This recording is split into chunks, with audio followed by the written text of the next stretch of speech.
I was curious, we heard from the fire department, they provided 60 pages of, I don't know if you want to call it a rebuttal to the audit, but I was curious, does the administration have any type of, any areas of disagreement with the information provided in the audit?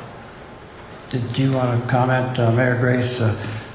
Again, this is an opportunity for us to quote Dr. McGrath. This is a book of opportunities. I'm sure you all have read it and gone through it. It's a good read. It's an easy read, and from you just heard from the chief. I mean, he's put a lot of it right to work from day one, I think. So I mean, we're on the right track. I think we just got to stay positive and stay with it under the conditions we're in. Mayor Grace.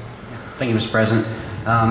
We were extremely pleased with the thoroughness that McGrath brought to the city of Elyria. They spent a great deal of time, brought considerable expertise and experience, part of their team, and we felt they did an exceptional job. We feel we've got exceptional value from this consulting team, and I think we'll call upon them, I believe, in the future to as time goes on.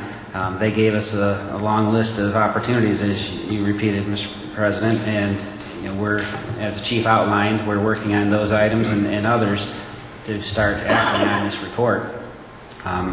The one area that's probably that we had the most amount of inner turmoil, you might say, is having to do with the tower vehicle, and clearly it's been reported and I think largely concurred upon that vehicle, that apparatus, was far more than was necessary given our needs and our staffing ability to staff the apparatus. The question is the short rate in which we would sell it back to the manufacturer, perhaps, that Dr. McGrath referenced. So that's one that we're preparing to take action to sell that apparatus back and get an appropriate sized apparatus that was in the recommendation. We've spent the time, encouraged the chief to talk to McGrath's and make the case. He's made it to the director and myself, and we've yielded essentially to the consultant, who has far more experience and expertise, of course, than we do. But part of I think what's important, and to Mr. Tanner, to your comment about let the chief be chief. Certainly, we want people that are assigned to various responsibilities to be given full opportunity to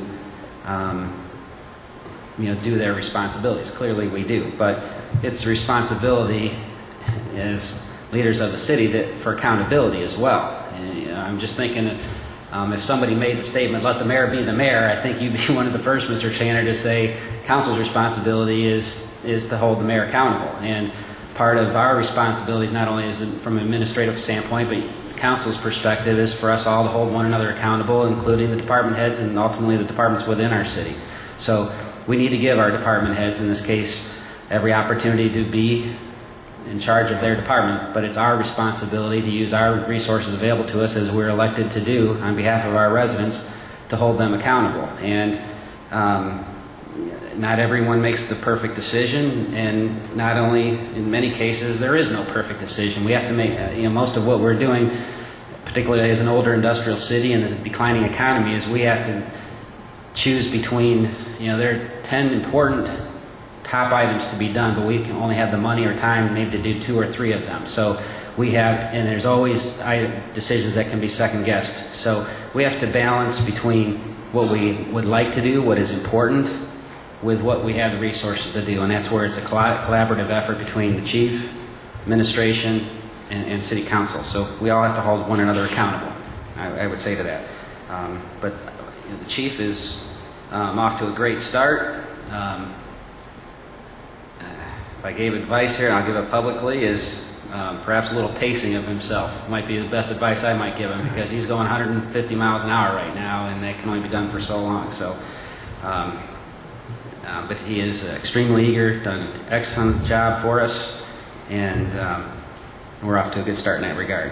There's many areas, and this is a big document, and there's areas of that perhaps some comment might be provided by McGrath to respond to, and that's having to do with the Fair Labor Standards Act. On the executive report, starts on page 58, really 59, and has to do with how overtime is calculated. And there's some disparities in terms of Mr. Marks, commented about the work week, work hours for the year, etc.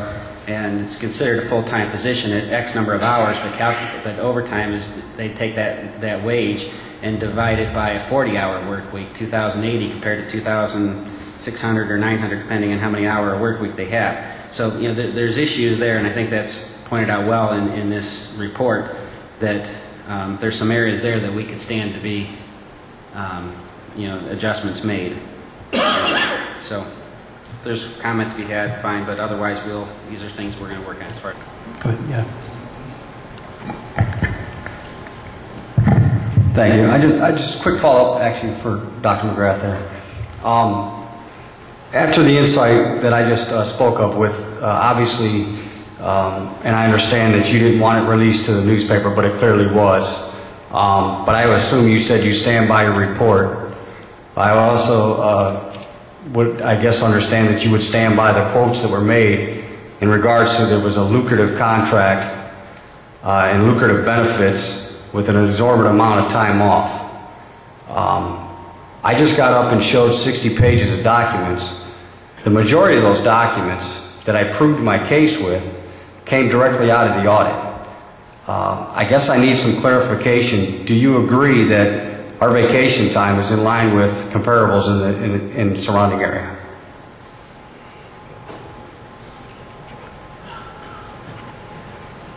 The report indicates, and it says, as you particularly know, that yes, your vacation time as it stands is comparable with the surrounding areas, as well as your holiday time.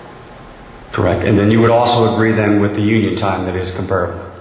Your basic union time is comparable. The additional time that is donated by the employees is excessive, as well as the 100 hours that's given to a person in a position is excessive.